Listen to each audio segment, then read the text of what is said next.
तो दोस्तों आइए मेरे न्यू व्लॉग में आपका स्वागत है। तो उठा मैं 4:30 बजे। उसके बाद मैं अपना चना बॉईल किया, फिर मैं डाल देता हूँ 10 अंडे उबलने के लिए।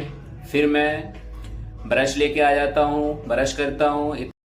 ब्रश करते करते बिस्तर भी घड़ी करके रख देता हूँ। फिर मैं चला जाता हूँ नहाने के लिए और फिर मैं नहा के आता हूँ।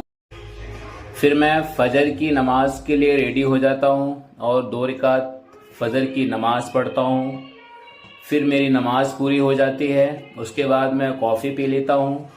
उसके बाद मेरा अंडा और चना दोनों भी रेडी हो जाता है, दोनों पैक किया बैग में। उसके बाद मैं निकल जाता हूँ जिम के लिए। फिर जिम के बाहर का ये मौसम देखिए।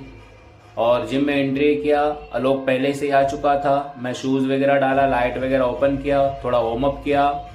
उसके बाद एक्सरसाइज कराने के बाद मेरे को लगी भूख।